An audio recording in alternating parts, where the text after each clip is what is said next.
Għat-tieni jum konsekuttiv pajjiżna reġistra l-fuq minn 200 każ ġdid ta' Covid-19.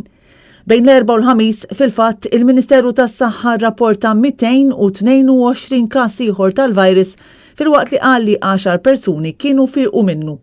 Din l-istatistika tfisser li issa l-każi attivi fil-preżent huma 1212. Qabel l-erba' pajjiżna kien ilu minn Marzu ma jirreġistra aktar minn 200 każ ġdid f'24 siegħa, b'differenza li minn dakinhar f'pajjiżna qed jinfirex aktar il-varjant Indjan.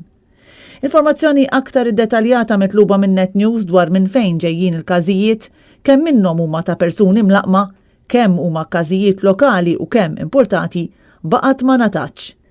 L-aħħar informazzjoni li ngħatat lilna kienet li mit-22 każ tal-varjant Indjan li s'issa nafu bihom, 6 huma fost residenti Maltin. Rapporti qed jitkellmu wkoll dwar cluster ta' ħaddiema tal-ajruport li nstabu pożittivi għal virus fl-aħħar sigħat. Madankollu dawn ir-rapporti sa issa għadhom ma ġewx ikkonfermati. Intant il-ħamis ġew pubblikati l-standards għal min irid jidħol f'pajjiżna mingħajr ċertifikat tal-vaċċin rikonoxxut mis-Supritendent għas-Saħħa Pubblika.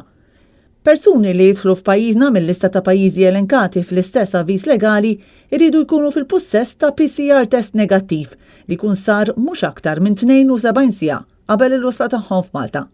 Dan it-test għandu jiġi ppreżentat biex il-persuna titħalla titlaq abbord l-ajruplan li jkun ġej lejn pajjiżna.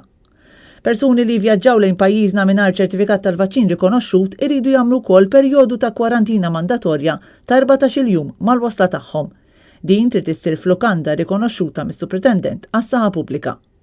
Tfal ta' bejn 12 u 15-il sena li għandhom residenza fissa f'Malta u li mhumiex fil-possess taċ-ċertifikat tal-vaċċin jistgħu jagħmlu l-kwarantina obbligatorja fir-residenza tagħhom. Persuni tal-fuq minn 16-il sena li huma residenti Malta jistgħu wkoll jitolbu l-awtorizzazzjoni tas-Supritendent tas-Saħħa Pubblika biex jagħmlu l-perjodu ta' kwarantina f'residenza alternattiva, madankollu kull każ se jiġi deċiż fuq bażi individwali. F'dawn il-każijiet il-persuni li jgħixu fl-istess residenza jridu joqogħdu fi kwarantina għall-istess perjodu.